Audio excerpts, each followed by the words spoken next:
കോലാപൂരിൽ ജ്യോതിബ ക്ഷേത്രത്തിൽ വിശ്വാസികൾക്ക് നേരെ ക്രൂരമർദ്ദനം. ക്ഷേത്രത്തിലെ ആരതി തടസ്സപ്പെടുത്തിയും പുരോഹിതർക്ക് നേരെ പൊടിയെറിഞ്ഞതുമാണ് സംഘർഷത്തിലേക്ക് എത്തിച്ചതെന്ന് ക്ഷേത്രം ട്രസ്റ്റ് വിശദീകരിച്ചു.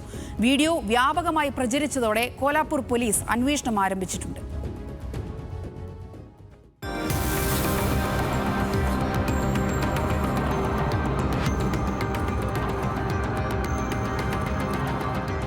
മഹാരാഷ്ട്രയിലെ കോലാപൂരിൽ ജ്യോതിബ ക്ഷേത്രത്തിൽ ഞായറാഴ്ച രാവിലെ 11-നും 12-നും മധ്യേയാണ് പുരോഹിതരും ഭക്തരും തമ്മിൽ സംഘർഷമുണ്ടായത്. 15 മുതൽ 20 പുരോഹിതർ ചേർന്നാണ് ഭക്തരെ ക്രൂരമായി മർദ്ദിച്ചത്.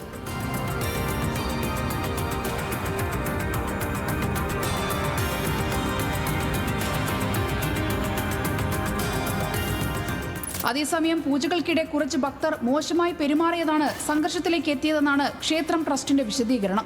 ക്ഷേത്രത്തിൽ ആരതി നടക്കുന്നതിനിടെ കുറച്ച് ഭക്തർ ചേർന്ന് ആരാധന തടസ്സപ്പെടുത്തി നിരവധി തവണയായി മുന്നറിയിപ്പ് നൽകിയെങ്കിലും ഇതെല്ലാം അവഗണിച്ചു. പുരോഹിതരുടെ ദേഹത്തേക്ക് പൊടി വിതറുക കൂടി ചെയ്തതോടെ സംഘർഷം ഉടലെടുത്തതെന്നും ക്ഷേത്രം ട്രസ്റ്റ് വിശദീകരിക്കുന്നു. സംഘർഷത്തിന് മുന്നോടിയായി സ്ഥിതിഗതികൾ ലഘൂകരിക്കാൻ ശ്രമിച്ചിരുന്നുവെന്നും ക്ഷേത്രം ട്രസ്റ്റ് വ്യക്തമാക്കുന്നു. ദൃശ്യങ്ങളിൽ ഭക്തരെ പുരോഹിതർ ചേർന്ന് അടിക്കുന്നതും ചവിട്ടുന്നതും കാണാം. ദൃശ്യങ്ങൾ വലിയ തോതിൽ സമൂഹ മാധ്യമങ്ങളിൽ ഉൾപ്പെടെ പ്രചരിച്ചതോടെ സംഭവത്തിൽ കോലാപൂർ പോലീസ് അന്വേഷണം ആരംഭിച്ചു.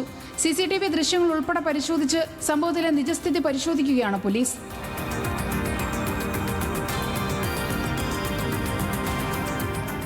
National desk, news Malayalam.